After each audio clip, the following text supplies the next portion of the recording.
Hi, we are Renata León, Gabriel Patiño, and Elias Godoy, and we have research about Ethiopian refugees. So, history of refugee group in Ethiopia. Ethiopia is home to many of the refugees in all of Africa, and many of these refugees come from three different countries that all border Ethiopia. All of these refugees go to Ethiopia because of political or economical reasons, and apart from people seeking asylum in Ethiopia, many people are also internally displaced within the country, also because of environmental problems such as seasonal floods. Many refugees then have to live in camps, even without any food or water, or barely any food or water, and they don't get a lot of money, if any at all. These camps are also filled with many refugees as well as internally displaced people. Politics of Sudan. Ethiopia experienced a political crisis in 2019 because of its president Omar al-Bashir, who had been in power for 30 years. After several decisions about living standards from the president, a lot of protests arose and demanded the removal of the president. The protests peaked on the 6th of April, and then 5 days later, the military overthrew the president. There was a council of seven generals, uh, and they were in charge of the government, but the people were still protesting. Civilians protested that the authority must be of civilian administration, and later the two groups came to an agreement to share the power for a period of 39 months, with an election placing at the time.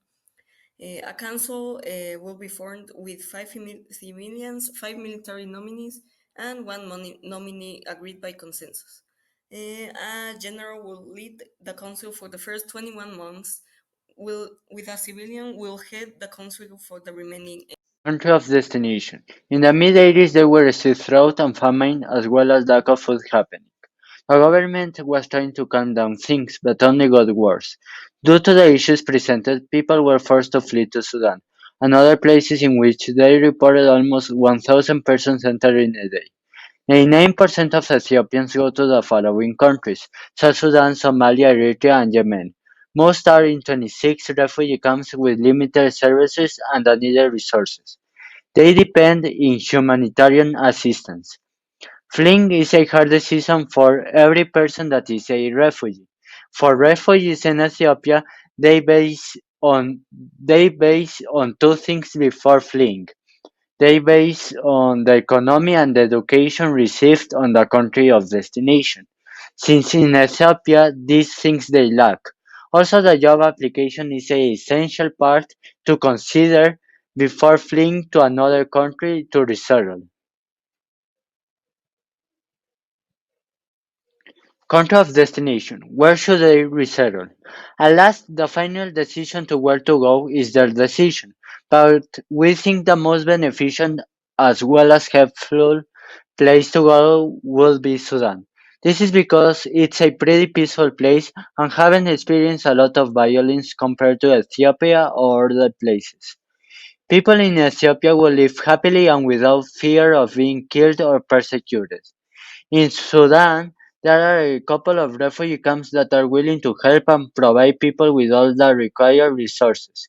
Even though Sudan had their conflicts in the past, right now it's a peaceful place. However, they still experience rarely droughts, but not so damaging droughts. Even if they had tiny issues in the past, it should be the best option to consider. Other countries have more violence and more people, which is hard for the country to take control of it. Also, Kenya is a great option to consider if you are a refugee from Ethiopia. Cultural similarities. Similarities between Sudan and Ethiopia. Both are on Africa, both have about the same amount of population, both have many religious practice, but mostly about 40% is Muslim, and both have a small percentage of Christians. They have the same disease due to water or food. Both have low economy and some conflicts still happening. Both have a big majority of people speaking English. Both are very religious places, but both have their differences, such as beliefs and traditions. Both favorite dish are pork and sheep, and mostly their dishes are made of this. The men's role in both Ethiopia and Sudan are the following: plow, harvest, building houses and cutting wood, and women's role in both Ethiopia and Sudan are the following: household chores such as brewing beer, cooking, buying, selling spices, making butter, and cutting wood and water, and take care of the kids. Similarities between Ethiopia and Kenya are quite some, such as the location, both are in Eastern Africa, they both have similar environmental hazards such as droughts, both have people that talk in English, but in Kenya English is official, the population is quite similar.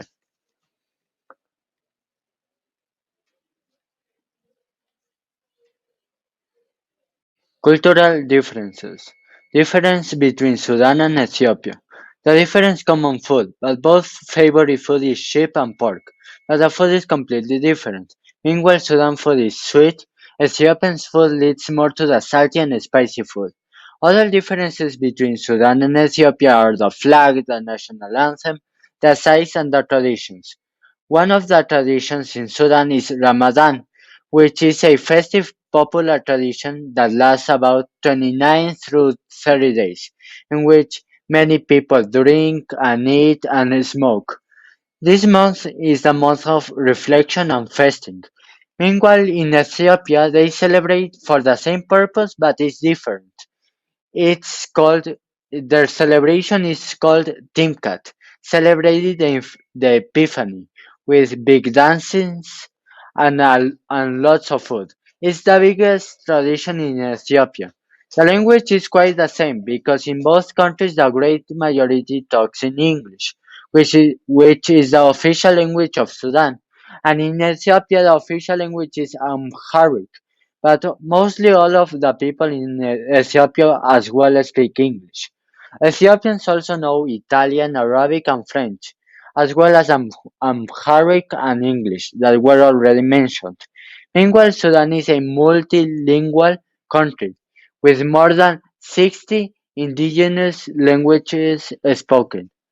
Gender roles are the same for both Ethiopian people and Sudan people, but the differences would come on how would they accomplish the objective, and this depends a lot on the religion differences between the both countries. Even though both have the great majority being Muslim, they have different beliefs in their way of believing, on how they celebrate their traditions. Okay, so the road from Ethiopia to Sudan. Uh, there are not a lot of geographical obstacles to get to Sudan, but it is pretty hard for Ethiopians to get used to the weather. Uh, but the weather depends on where you are in Sudan. For example, if you're in the south central plains, you'd have a lot of extreme temperatures. They get really high sometimes, and there's low humidity. If you cross the Ethiopian border by land, you need to pass through Somalia, Somaliland, Djibouti, Kenya, Eritrea, Sudan, and South Sudan. These countries do not have a lot of problems, but sometimes they have a little small conflicts. Also, one little thing that you should know is that when you leave, you get a visa to the place you are going. This is our MLA bibliography. We had 2 pages of this bibliography because we couldn't fit it in one, but here it is. Okay, so resettlement resources. When Ethiopians get to Sudan, they need help becoming like official refugees. So they need some resettlement resources so that they can live better. One that really helps is the UNHCR. It is the United Nations Refugee Agency, and it is worldwide, and it is also in Sudan. Refugees from Ethiopia can go to their buildings to get paperwork, and kids can have an education with their help. And they also help people learn the language of Sudan. Another resource that you can use is the Educom Commercial and Consultancy Education Agency.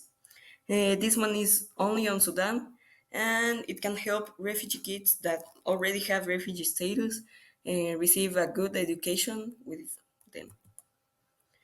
Other important notes. Studies show that before 1974, which was when the refugees came from Ethiopia and went away, before 1974, Ethiopians that left the country were very few, and they mostly went out to study and then came back. Also, in an interview, 65% of people interviewed that lived in the UK for 5 years, uh, only 7% had full refugee status. Thanks. Any questions?